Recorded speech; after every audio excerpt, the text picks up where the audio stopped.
Selamat pagi, salam Gloria untuk rekan-rekan semuanya. Renungan hari ini dari Lukas 10 ayat 38 sampai 42. Maria dan Marta. Ketika Yesus dan murid-muridnya dalam perjalanan, tibalah ia di sebuah kampung. Seorang perempuan yang bernama Marta menerima dia di rumahnya. Perempuan itu mempunyai seorang saudara yang bernama Maria. Maria ini duduk dekat kaki Tuhan dan terus mendengarkan perkataannya, sedangkan Marta sibuk sekali melayani. Ia mendekati Yesus dan berkata, "Tuhan, tidakkah Engkau peduli bahwa saudaraku membiarkan aku melayani seorang diri?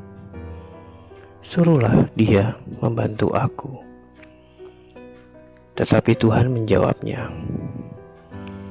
"Marta, Marta, engkau khawatir dan menyusahkan diri dengan banyak perkara, tetapi hanya satu saja yang perlu.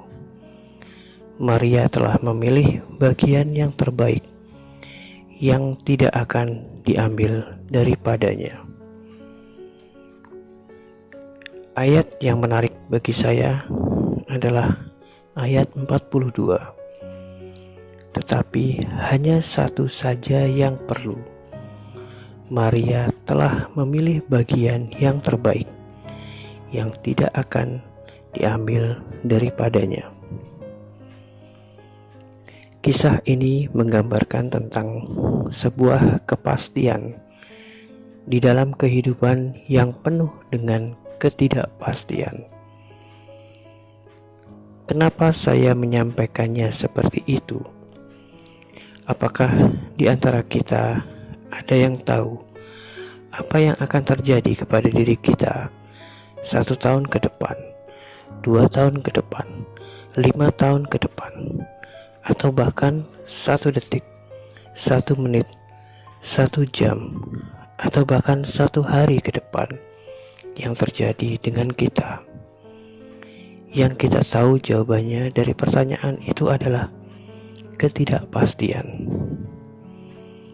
Tetapi di balik ketidakpastian, Allah hadir untuk memberikan kepastian. Rancangan Tuhan memberikan kepastian bagi kita, yaitu kita diminta seperti Maria yang telah memilih bagian yang terbaik, yang tidak diambil daripadanya, mendengarkan firman Tuhan. Sebuah kisah yang nyata terjadi di dalam hidup saya, di mana putra pertama kami meninggal 3 hari setelah istri saya melahirkan.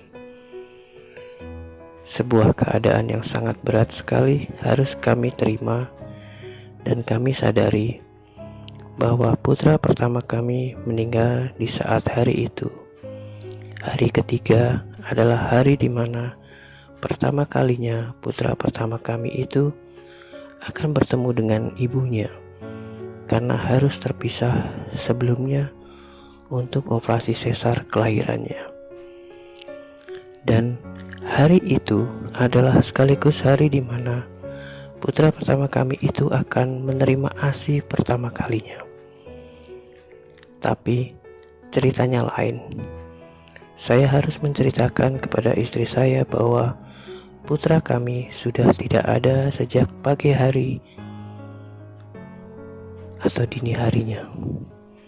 Sedih, bingung, kalut, dan segala rasa bimbang apakah harus saya ceritakan saat itu. Sedangkan kalau saya cerita, istri saya sedang dalam keadaan habis operasi dan akan membahayakan hasil operasinya. Dilematis melanda dalam diri saya Akhirnya saya terpaksa menceritakan yang terjadi. Tuhan hadir, saya rasakan sangat kuat. Saya bisa memilah-milah kata yang akan saya sampaikan. Tuhan hadir membimbing kami, memberikan kekuatan dan ketabahan. Dan sekali lagi, Tuhan hadir memberikan kepastian bagi kami, yaitu Tuhan memberikan kepastian kepada saya lewat mimpi saya setelah 3 bulan dari meninggalnya putra kami yang pertama. Dalam mimpi yang sangat jelas, saya dengar Tuhan sampaikan kepada saya bahwa kami akan dikaruniai anak kembali 1 tahun kemudian. Awalnya saya berpikir hanya bunga tidur alias mimpi, tapi ternyata yang Tuhan sampaikan nyata adanya.